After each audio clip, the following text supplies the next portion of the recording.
भारत माता की जय शिवाजी, जय शिवाजी, जय शिवाजी। छत्रपति शिवाजी महाराज को नमन करता हूं, वंदन करता हूं, जिनके कारण मेरा नाम आज भी अश्विनी उपाध्याय है। अगर छत्रपति शिवाजी महाराज नहीं होते तो आज मेरा नाम अश्विनी उपाध्याय नहीं बल्कि मेरा नाम कुछ और होता, आपका भी नाम कुछ और होता, आपका भी नाम कुछ और होता, हमारा नाम भी अलग होता, हमारी पहचान भी अलग होती, हमारे विचार भी अलग होते, हमारी सोच भी अलग होती, हमारे त्योहार भी अलग होते। आज हम अपने त्योहार मना रहे हैं, सनातन धर्म के साथ जुड़े हुए हैं। उसका मुख्य कारण छत्रपति शिवाजी महाराज, उन्होंने जो बलिदान दिया उसका परिणाम था कि मुगल पंजाब से आए, बढ़ते हरियाणा और आगे बढ़ते बढ़ते बढ़ते बढ़ते यहां तक आए, लेकिन इसके बाद आगे नहीं बढ़ पाए। और बाद में छत्रपति शिवाजी महाराज ने उनको वापस खदेड़ना शुरू किया, तो फिर ले जाके उनको हरियाणा तक खदेड़ के आए, पानीपत तक खदेड़ के आए थे। आज उत्तर भारत और दक्षिण भारत में जो संस्कृति में अंतर है, कल्चरल डिफरेंस है, उसका मूल कारण है मुगलों का तानाशाही रवैया। जैसे जहां जहां मुगलों ने शासन किया वहां दिन में विवाह नहीं होता, वहां रात में विवाह होता है। क्योंकि दिन में विवाह होता था तो हमारी बहन बेटियों को उठा लेते थे। आपके महाराष्ट्र में दिन में विवाह होता है कि रात में? दिन में। और यूपी में, बिहार में, हरियाणा में, राजस्थान में कब होता है विवाह? रात में। वास्तव में रात में विवाह करना महापाप है। हमारे जो संस्कार हैं वो सूर्योदय से सूर्यास्त के बीच में होना चाहिए। रात्रि विवाह महापाप है, लेकिन हमारे पूर्वजों के सामने मजबूरी थी कि अगर दिन में विवाह करते थे तो वो बहन बेटियों को उठा लेते थे, इसलिए मजबूरी में रात्रि में विवाह करना शुरू किया।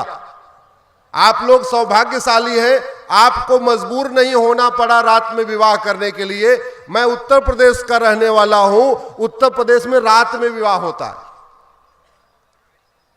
आज महाराष्ट्र, तेलंगाना, आंध्रा, कर्नाटक, तमिलनाडु, केरल में घूंघट प्रथा इतनी ज्यादा नहीं है, जबकि राजस्थान, हरियाणा, उत्तर प्रदेश, बिहार में घूंघट प्रथा है। क्यों?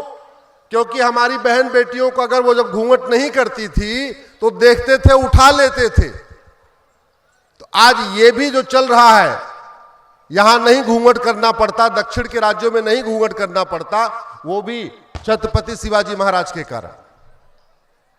बाल विवाह, रात्रि विवाह, घूंघट प्रथा, ये सारी की सारी कुरीतियां मुगलों के कारण शुरू हुई। जहां जहां मुगलों का राज था वहां बाल विवाह होता है, वहां रात में विवाह होता है, वहां घूंघट प्रथा है। जहां मुगलों का विवाह नहीं होता, जहां मुगलों का राज नहीं था छत्रपति शिवाजी महाराज के कारण, वहां पे ये सारी कुरीतियां नहीं है। मैं आपको एक और उदाहरण देता हूं। जैसे राजस्थान, हरियाणा, उत्तर प्रदेश में महिलाएं हमेशा सर ढक के जाती हैं मंदिर में। आपके दक्षिण के राज्यों में नहीं जाती हैं। दक्षिण के राज्यों में तो बालों में गजरा रखा जाता है। और आपके यहां गजरा रखा जाता है कि नहीं? आपके यहां भी रखा जाता है, लेकिन उधर गजरा नहीं रखा जाता, उधर बाल ही नहीं खोलते। वो तब से चल रही है। आज मैं पुराने इतिहास पे नहीं जाऊंगा। सबसे पहले गुरुदेव आपको मैं नमन करता हूं, आपको वंदन करता हूं। पिछले सप्ताह आप आए, सुप्रीम कोर्ट भी धन्य हो गया, आपके चरण सुप्रीम कोर्ट में भी पड़ गए कम से कम इसी बहाने, और हमें आपको सुप्रीम कोर्ट दिखाने का मौका मिला। आप लोगों ने गुरुदेव का वीडियो देखा नहीं देखा? सुप्रीम कोर्ट का देख लिया? आपने मुझे अवसर दिया कि मैं आपको सुप्रीम कोर्ट दिखा सकूं, मैं खुद भी धन्य हो गया गुरुदेव, धन्य हो गया मैं। गुरुदेव ने सुप्रीम कोर्ट में जब तिरंगा झंडा देखा तो मुझे कुछ कहा, वो मैं बोलूंगा नहीं। आप अगर उस वीडियो में देखेंगे तो बाद में गुरुदेव मुझे ऐसे दिखा रहे, वो क्या दिखा रहे थे कि सुप्रीम कोर्ट में तिरंगा झंडा लगा हुआ था, लेकिन आगे क्या कह रहे थे वो मराठी में बोला है, मैं बताऊंगा नहीं।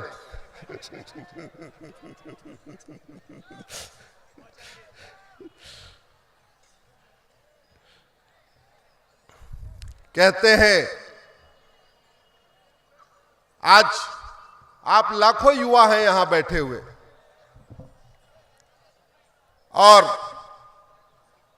आप लोग सोशल मीडिया भी उपयोग करते होंगे। कितने लोग फेसबुक उपयोग करते हैं? फेसबुक सब लोग करते हैं। मेरा आप लोगों से एक रिक्वेस्ट है, आप जब फेसबुक को उपयोग करते हैं तो केवल अपने जान पहचान के लोगों को अपना फ्रेंड बनाते हैं। आप महाराष्ट्र में हैं तो अपने रिश्तेदार नातेदार को अपना फ्रेंड बना लेते हैं, ऐसे मत करिए।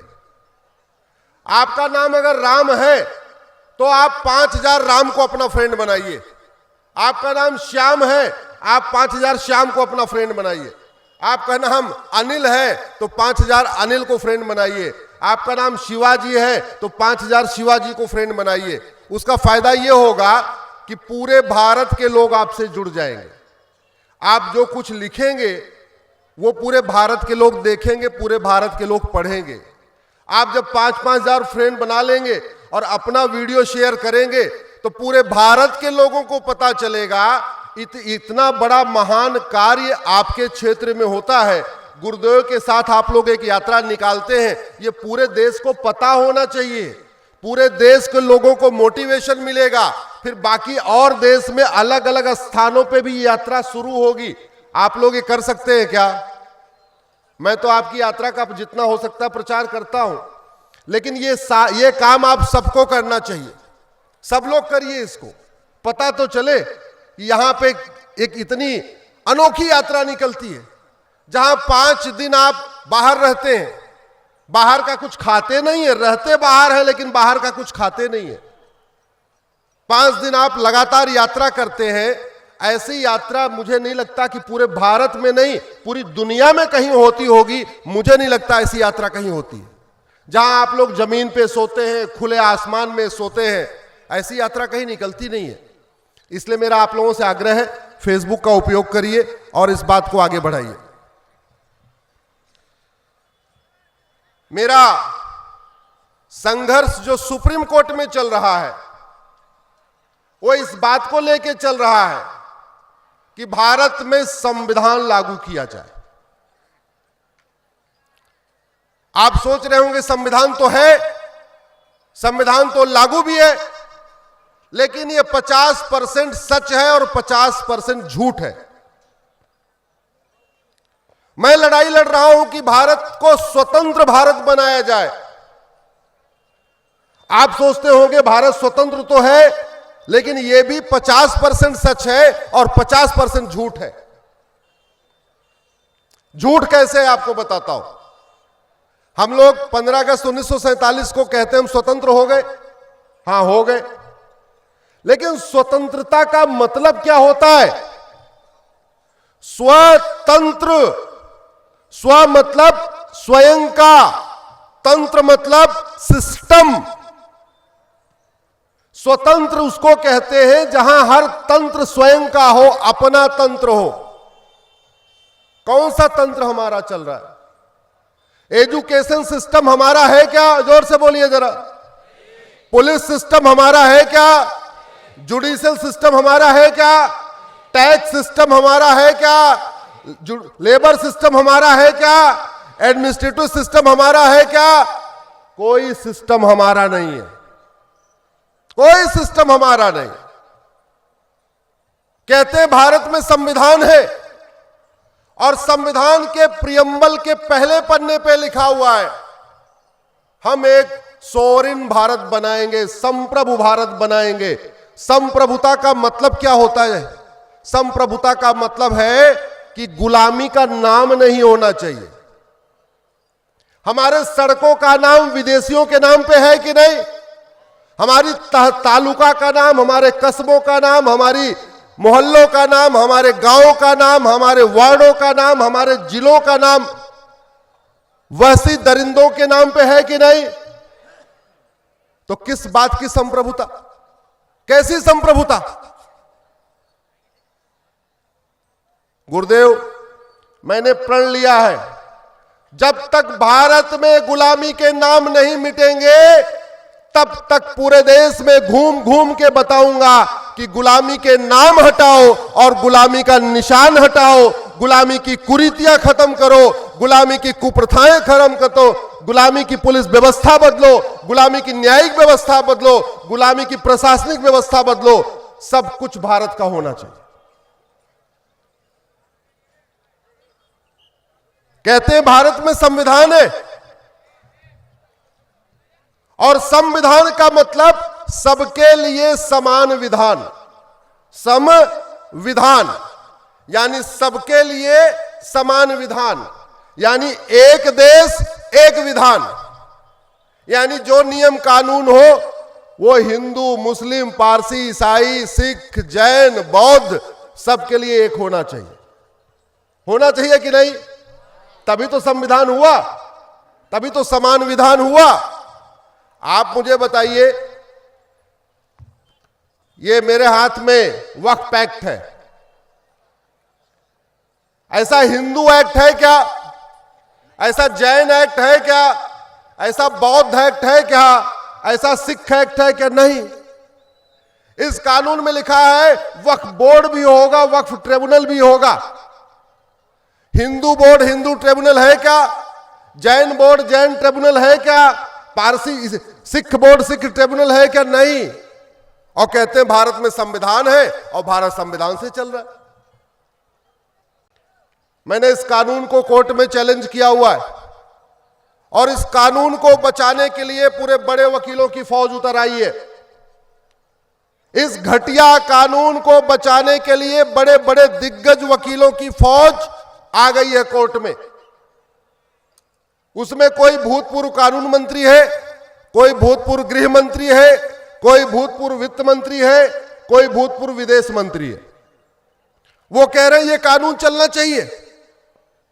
एक तरफ कह रहे हैं भारत में संविधान होना चाहिए, संविधान को खतरा है। आप बताओ, संविधान को इस कानून से खतरा है कि नहीं? अरे ये भारत के संविधान में तो WAQF वक्फ नाम का शब्द ही नहीं है। भारत का संविधान में वक्फ बोर्ड शब्द ही नहीं है, वक्फ ट्रिब्यूनल नाम का शब्द ही नहीं है। उसके बाद भी वक्फ बोर्ड चल रहा है। यह कानून बनाया था भारत में लैंड जिहाद को प्रमोट करने के लिए। भारत में लैंड जिहाद हो उसी के लिए यह कानून बनाया। पहले नेहरू ने बनाया, बाद में इंदिरा गांधी ने मजबूत किया, बाद में राजीव गांधी ने मजबूत किया, बाद में मनमोहन सिंह ने मजबूत किया, बाद में उसको नरसिम्हा राव ने मजबूत किया, फिर मनमोहन सिंह जी ने मजबूत कर दिया। ड्राइवर को वेतन अच्छी तरीके गाड़ी चलाने के लिए मिलता है या गलत तरीके से गाड़ी चलाने के लिए? जोर से बोलिए। टीचर को वेतन अच्छी तरीके पढ़ाने के लिए मिलता है या गलत तरीके से पढ़ाने के लिए? डॉक्टर को वेतन अच्छी दवाई देने के लिए मिलता है या मारने के लिए? तो ये सांसदों और विधायकों को घटिया कानून बनाने के लिए वेतन भत्ता गाड़ी बंगला मिलता है क्या? अरे इन सांसदों और विधायकों को वेतन भत्ता गाड़ी बंगला, free air ticket, free rail ticket, chartered plane, हवाई जहाज, आजीवन पेंशन, अच्छा कानून बनाने के लिए मिलता है, भारत विरोधी कानून बनाने के लिए नहीं मिलता, सनातन विरोधी कानून बनाने के लिए नहीं मिलता, लैंड जिहाद को प्रमोट करने के लिए कानून बनाने के लिए नहीं मिलता। इसलिए कह रहा हूं, 5-5 हजार फेसबुक फ्रेंड बनाइए और ऐसे विषयों को अपने फेसबुक पे लिखना शुरू करिए। पता होना चाहिए कि ये कानून बना के हमारे साथ कितना बड़ा धोखा हुआ। संविधान में कहीं वक्फ बोर्ड लिखा नहीं है, संविधान में कहीं वक्फ ट्रिब्यूनल लिखा नहीं है, और सबसे बड़ी बात, वक्फ का मतलब दान होता है। तो दान अपनी जमीन की जाती है, दूसरों की अपनी, दूसरों की जाती है क्या? अगर आपको जमीन दान करना है तो अपनी करोगे, आप अपने पड़ोसी की करोगे, अपनी करोगे। जितने यहां वहसी दरिंदे आए थे वो तो तलवार के दम पे कब्जा किए थे, तो क्या उनको वक्फ करने का अधिकार था क्या? उनको जमीन दान करने का अधिकार था क्या? नहीं। अरे उनको वक्फ करना है तो जहां से आए वहां वक्फ करे, जो मंगोल से आए वहां करे, वो जहां जहां से आए थे वहां वहां जाके वक्फ करे।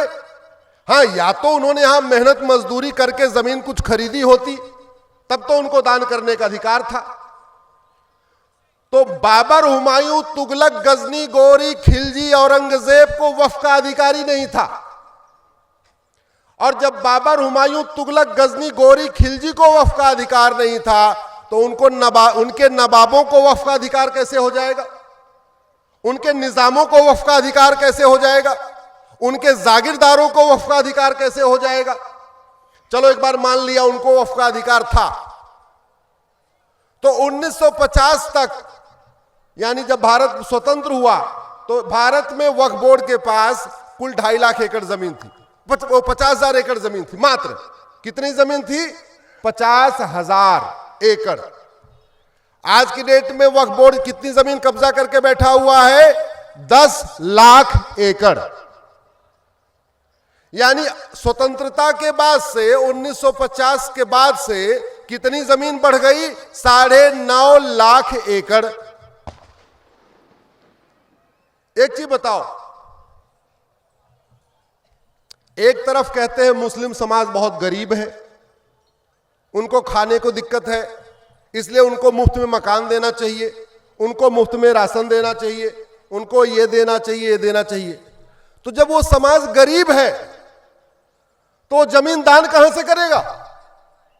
अरे जिसके पास जमीन होगी वही जमीन दान करेगा ना, जिसके पास जमीन ही नहीं होगी जमीन दान क्यों करेगा? जो सक्षम लोग हैं, जो संपन्न लोग हैं, वो बता नहीं रहे हैं कि हां हमने, हमारे पूर्वजों ने दान किया। जैसे सलमान खान ने, सक्षम आदमी है, अमीर है, उसने कोई वक्फ किया क्या? सुना आपने 2-4 बीघे जमीन उसने दान किया हो? नहीं। शाहरुख खान सक्षम है, संपन्न है, उसने कभी बताया है हमने जमीन दान किया? नहीं।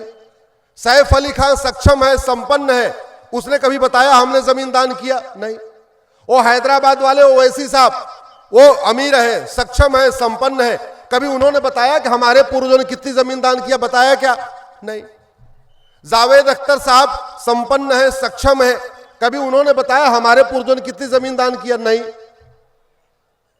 जो अमीर है वो बता नहीं रहे कि हमारे पूर्वजों ने कितनी जमीन दान किया। जो गरीब है वो जमीन दान कर नहीं सकते। तो सवाल यह है, ये जो 50,000 एकड़ जमीन थी, ये 10 लाख एकड़ जमीन हुई कैसे? ये जमीन जानते क्या है?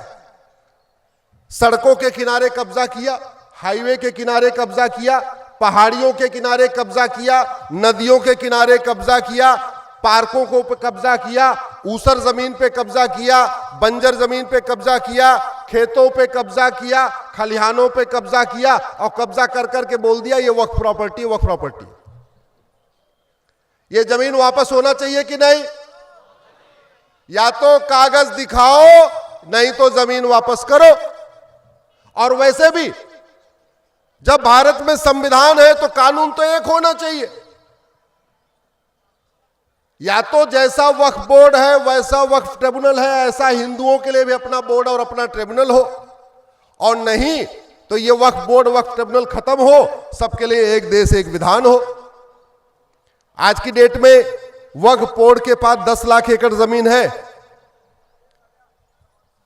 मैं आपको आंकड़े देता हूं। मालदीव एक देश है, मालदीव के बारे में सुना होगा।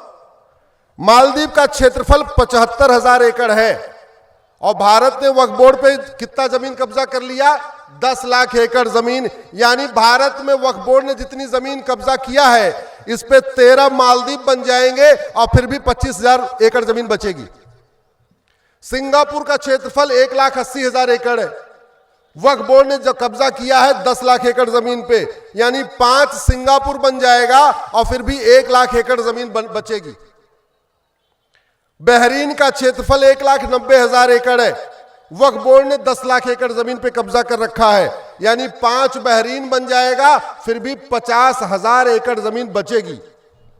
हांगकांग का क्षेत्रफल 2.5 लाख एकड़ है, यानी भारत में वक्फ बोर्ड ने जितनी जमीन कब्जा कर रखा है इस पे 4 हांगकांग बन जाएगा। डेनमार्क का क्षेत्रफल 3,35,000 एकड़ है, यानी भारत में वक्फ बोर्ड जितनी जमीन कब्जा किया है इस पे 3 डेनमार्क बन जाएगा। फिनलैंड का क्षेत्रफल 3,90,000 एकड़ है, यानी भारत में वक्फ बोर्ड ने जितनी जमीन कब्जा किया उस पे 2 फिनलैंड बन जाएगा और 2 मालदीव बन जाएगा। मॉरिशस का क्षेत्रफल 5 लाख एकड़ है, वक्फ बोर्ड के पास 10 लाख एकड़ है, यानी 2 मॉरिशस बन जाएगा। दुनिया के 50 देशों का क्षेत्रफल 10 लाख एकड़ से कम है। तो जो दुनिया के 50 देशों का क्षेत्रफल है उतना जमीन वक्फ बोर्ड पे कब्जा करके बैठा हुआ है। और ये जमीन किसकी है? जोर से बोलिए, जोर से बोलिए, जमीन किसकी है? पीछे वाले, ये जमीन किसकी है? वक्फ बोर्ड खत्म होना चाहिए कि नहीं? वक्फ ट्रिब्यूनल खत्म होना चाहिए कि नहीं? सबके लिए एक समान कानून बनना चाहिए कि नहीं? मैं सुप्रीम कोर्ट को भी आग्रह करता हूं, सरकार को भी आग्रह करता हूं, जन भावना का सम्मान करें, ये वक्फ बोर्ड वक्फ ट्रिब्यूनल से निजात दिलाएं। भारत में एक देश एक विधान मांग रहा है हिंदुस्तान। जोर से बोलिए, एक देश एक विधान,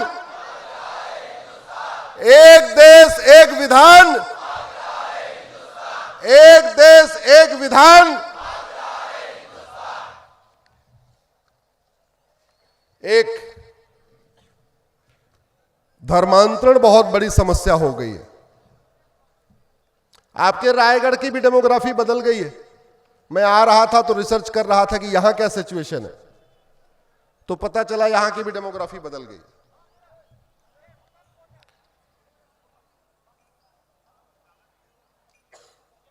अगर आपके परिवार में कोई गुस्से में घर छोड़ के चला जाए तो आप क्या करते हो? पुलिस में कंप्लेन करते हो और उसको ढूंढ के लाने की जिम्मेदारी किसकी है? जोर से बोलिए, पुलिस की। पुलिस की मतलब सरकार की, ठीक है ना? अगर कोई गुस्से में नहीं गया, मेले में गायब हो गया, भीड़ में गायब हो गया, तो भी उसको ढूंढ के कौन लाता है? आप भी ढूंढते हो, वो भी ढूंढते, दोनों ढूंढते, आप भी ढूंढते रहते हो। जैसे इस समय प्रयाग में कुंभ मेला लगा हुआ है, कोई जा पाया कि नहीं जा पाया कुंभ में? नहीं गए। वैसे अब भीड़ कम हो रही, अब जा सकते हो। अभी बहुत भीड़ थी, मैं वहीं का रहने वाला हूं, लेकिन 2-3 दिन के बाद भीड़ कम हो जाएगी, तो जा सकते। तो कुंभ में लोग बिछड़ जाते हैं तो उनको परिवार वाले भी ढूंढते हैं कहां चले गए, और पुलिस भी ढूंढती कहां चले गए, और पुलिस ढूंढ के लाके परिवार से, तो परिवार मिलन कराना किसका काम है? जोर से बोलिए, परिवार मिलन कराना किसका काम है? सरकार का। परिवार मिलन के लिए एक और भी शब्द है, उसको कहते हैं घर वापसी। तो घर वापसी कराना किसका काम है? सरकार का। केवल हमारा ही थोड़ी। तो मैं तो आज आप सबसे कहता हूं, पता करो 50 साल पहले, 100 साल पहले, 150 साल पहले, 200 साल पहले कौन बिछड़ गए थे? तलवार के डर से चले गए, जजिया न दे पाने के कारण चले गए, किसी और कारण से चले गए, अपने मन से चले गए, गुस्से में चले गए, दुखी होके चले गए। उनको वापस ढूंढना किसका काम है? उनको वापस मिलाना किसका काम है? महाराष्ट्र में इसलिए चल रहा है कि जो सनातन धर्म की रक्षा के लिए सबसे बड़ी लड़ाई शुरू हुई, वो कहां शुरू हुई? आपके महाराष्ट्र से। छत्रपति शिवाजी महाराज ने शुरू किया।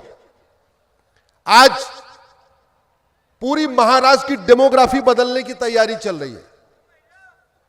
डेमोग्राफी बदलने में एक बड़ा योगदान होता है धर्मांतरण का, वो खूब चल रहा है। डेमोग्राफी बदलने के लिए क्या करना होता है? घुसपैठ कराई जाती है, घुसपैठिए खूब आके बस रहे। ऐसा कोई जिला नहीं है जहां आपके महाराष्ट्र में घुसपैठिए नहीं आके बस गए बांग्लादेश के। एक और खेल चल रहा है, वो है ड्रग जिहाद का। बड़े प्लान्ड वे में स्कूल में, कॉलेज में, यूनिवर्सिटीज में ड्रग फैलाई जा रही है, ड्रग बांटी जा रही है, और उस ड्रग में नपुंसकता की दवाइयां मिलाई जा रही हैं।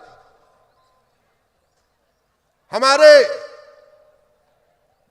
यंग बच्चे भी ड्रग एडिक्ट हो रहे हैं और यंग बच्चियां भी ड्रग एडिक्ट हो रही हैं। नतीजा यह हो रहा है, इंजीनियरिंग कॉलेज में जा रहे हैं, मेडिकल कॉलेज में जा रहे हैं, लॉ करने जा रहे हैं, वहां ड्रग का कारोबार चल रहा है, उस ड्रग में फंस जा रहे हैं। और जब 2-3 साल ड्रग ले लेते हैं तो लड़के नपुंसक हो जाते हैं और लड़कियां बाज हो जाती हैं। आधे आज की डेट में एक नया फैशन आपने सुना होगा, लड़का इंजीनियरिंग करके निकला, बोला हम शादी नहीं करेंगे। ऐसा सुनते रहते होंगे आप। मेडिकल करके निकला, बोला हम शादी नहीं करेंगे। ऐसा नहीं, उसको शादी की इच्छा नहीं है, वो शादी के लायक बचा ही नहीं, नपुंसक हो चुका है। लड़की कह रही है मैं भी शादी नहीं करूंगी, क्योंकि उसको समझ में आ गया उसने इतना ड्रग ले लिया है, अब वो बच्चे उससे नहीं हो सकते। अब मान लो शादी कर भी लिए, लड़का नपुंसक हो गया, लड़की बाज हो गई, बच्चे नहीं पैदा होंगे, बच्चे नहीं पैदा होंगे, आईवीएफ टेक्नोलॉजी यूज करेंगे। आईवीएफ में तो वैसे लूले लगड़े बच्चे पैदा होते, इसलिए घट रहे हैं।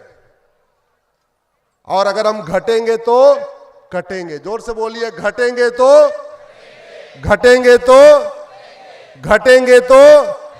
और घटने का मूल कारण है लव जिहाद, ड्रग जिहाद, घुसपैठ जिहाद, धर्मांतरण जिहाद, जनसंख्या जिहाद। दुनिया के कई देशों में ड्रग स्मगलर्स को और उनके मददगारों को फांसी दी जाती है। भारत में इतनी ड्रग स्मगलिंग हो रही है, कुंतल के कुंतल ड्रग पकड़े जा रहे, किलो के किलो ड्रग पकड़े जा रहे। किसी को आज तक फांसी हुई क्या? किसी को आजीवन कारावास हुआ क्या? यह ड्रग स्मगलिंग देशद्रोह है कि नहीं? यह ड्रग स्मगलिंग एक ऑर्गेनाइज क्राइम है कि नहीं? यह ड्रग स्मगलिंग हमारी पूरी यंग जनरेशन को बर्बाद कर रही है कि नहीं? छत्रपति शिवाजी महाराज के समय एक जुडिशियल सिस्टम था।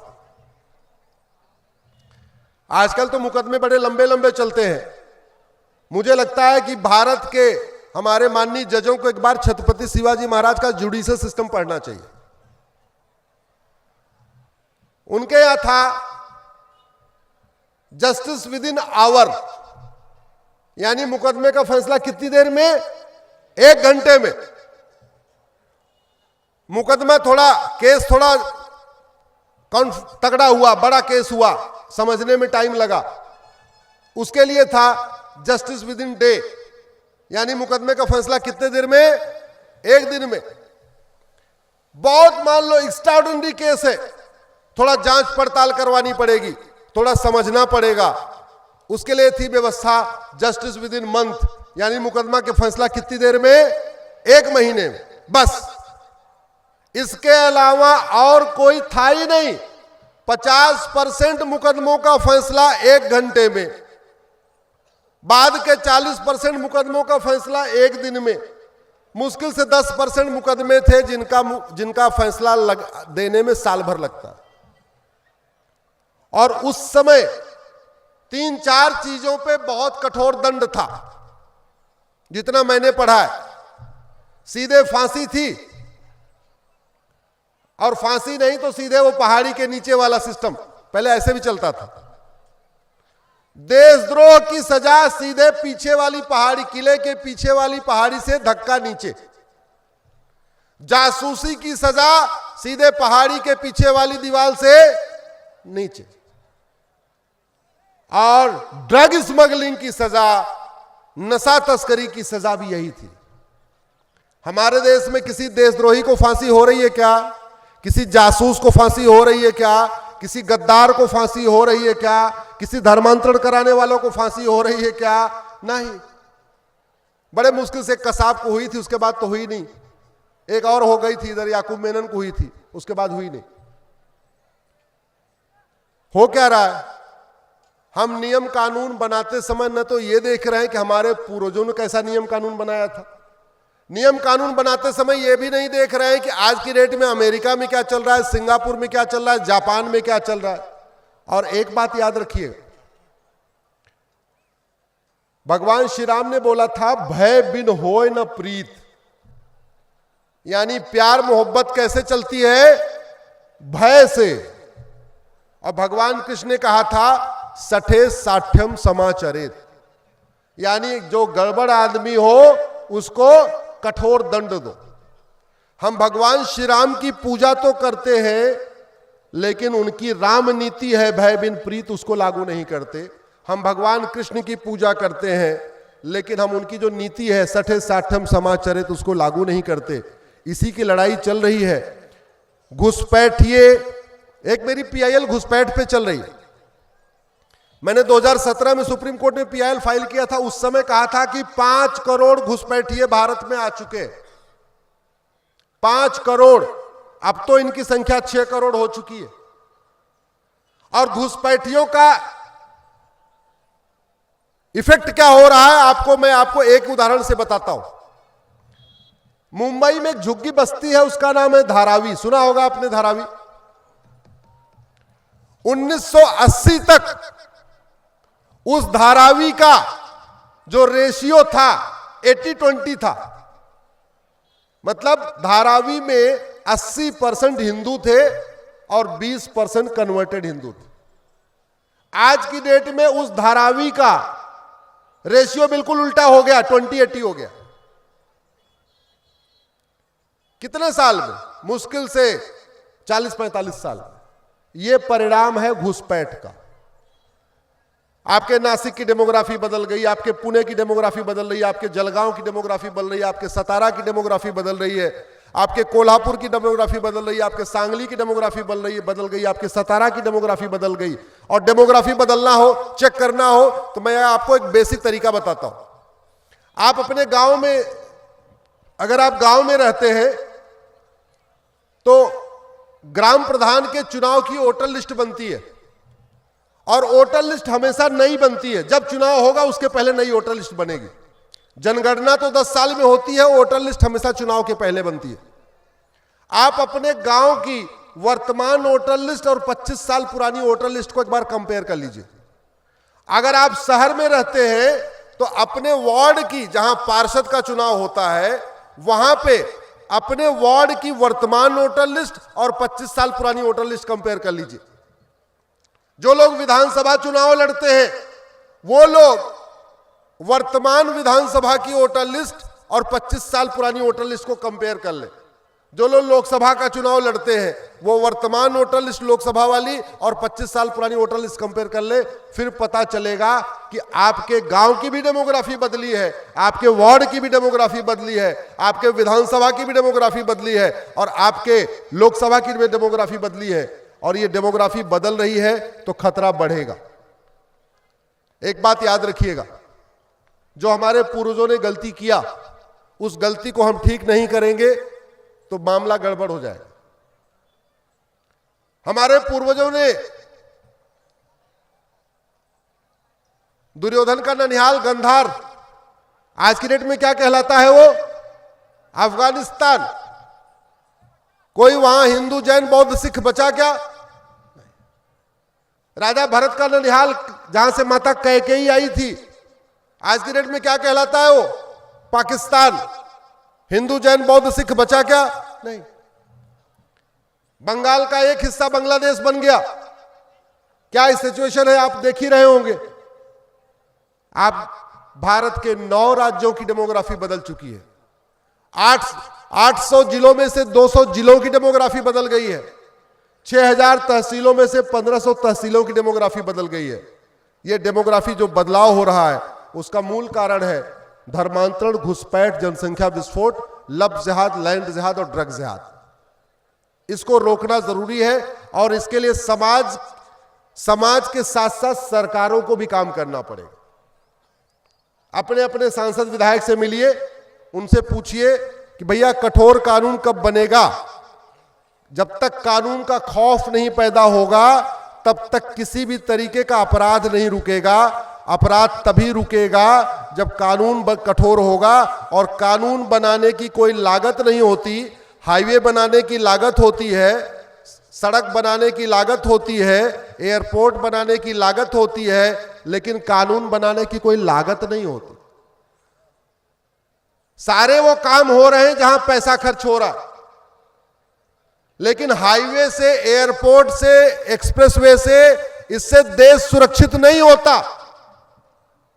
इसको आप अच्छी तरीके समझिए। एयरपोर्ट, हाईवे, एक्सप्रेसवे, पुल, ब्रिज, रेलवे, ये सब बनाने से देश सुरक्षित नहीं होता। देश सुरक्षित होता है कठोर नियम कानूनों से। देश सुरक्षित होता है जब कानून का खौफ होता है। इसलिए मैं तो अपने हिस्से की लड़ाई लड़ रहा हूं, आप भी अपने हिस्से की लड़ाई लड़ रहे हैं, लेकिन दूसरों को भी जगाइए जो अपने हिस्से की लड़ाई नहीं लड़ रहे। ऐसे भी तो हैं जो अपने हिस्से की लड़ाई नहीं लड़ रहे। मैं तो गुरुदेव, मैंने तो 20 कसम लिया है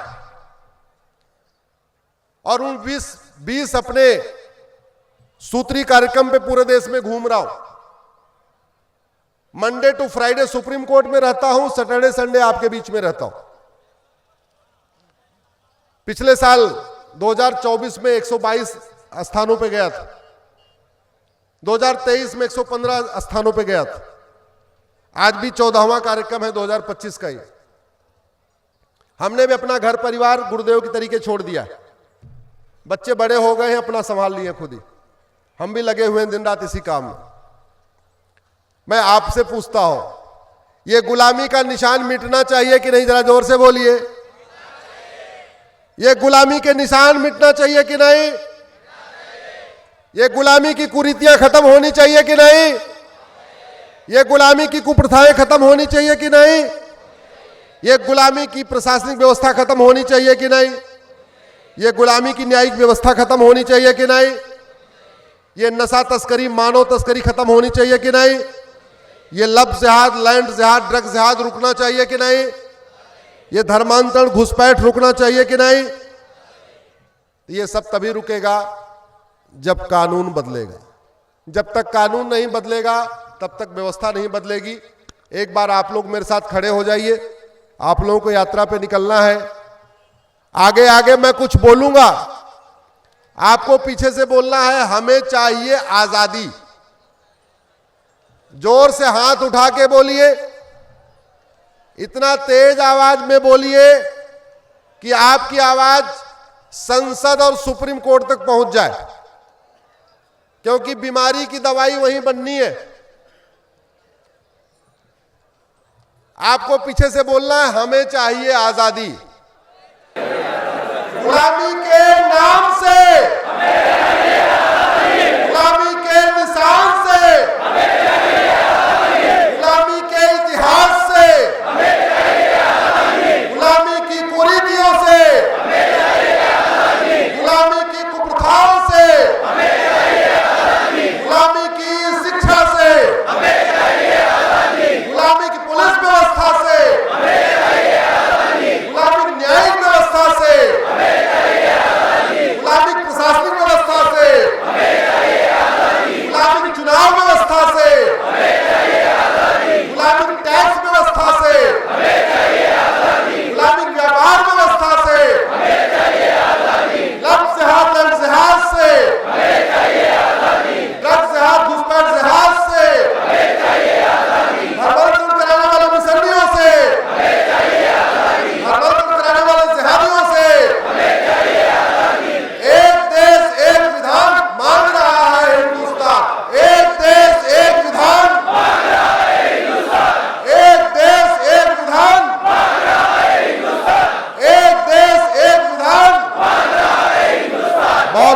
धन्यवाद, बहुत बहुत आभार। भारत